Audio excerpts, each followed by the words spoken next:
A child who has a sense of self can challenge themselves. This helps them become independent, set themselves goals and be confident to try new activities. As a practitioner, you should create a feeling of safety, as this encourages the child to be their own person. You can do this by being responsive and taking time to understand the child's feelings. So we're going to be thinking about how we establish a sense of self, so how a child is felt to be understood. So the first thing to consider is, how do you begin to understand a child and how do you get to know who they are? One of the most important things is to value their voice and make sure they're heard within the setting. So things like asking permission before changing nappies, or asking them if they're ready for their snack or what they would like to do, and giving them an opportunity, especially the ones with limited language, to actually be able to express what they want and their choices. That's lovely, and I think it's so important that that children are regarded regardless of what age they are, and supported to that they know what's going to come next, that you don't just pick them up to change their nappy, but actually asking and seeking permission really enables a child to feel valued. So thanks, Lucy. And what does it look like in the nursery setting, Kerry? I think as practitioners in a nursery, what we often have to ask ourselves is things like, do you know that child? Is it there for them? Can they trust you? Can they fly?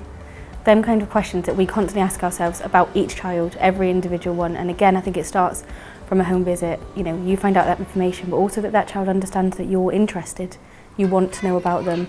You want to seek all of this information that you could possibly get, but also you look at their subtle cues too. You look at how they want to be approached, how they want to be cuddled, what kind of affection they do or don't want from you. I think it all kind of comes to that, but it's about questioning that you're putting the time and the effort in to actually make sure that relationship is important, and the child knows that too.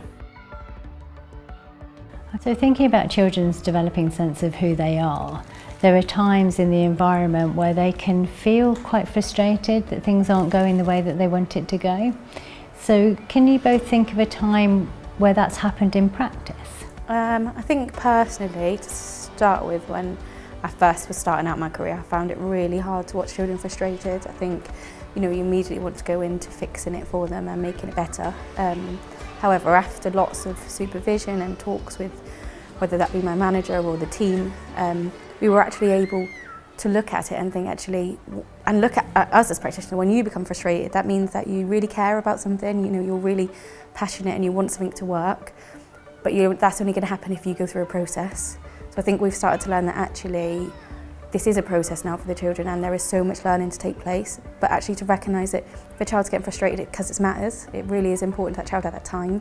So actually the way that you approach that is massive for them, and actually I think being calm, collective yourself, sometimes just stepping back and watching, or other times given new ideas or opportunities to be able to work through that frustration to then get the end result, which hopefully would end up in complete chuffness for a child, like it would for any other adult. And I think that's kind of where we're at now within working in our setting. Make sure you take the time to understand the child and seek their permission to show that they are an equal and active member of the relationship. It is important to support the child to make independent choices, take risks and develop their ideas. Practitioners should be supported to tolerate the uncertainty and uncomfortable feelings evoked within them when children are taking managed risks.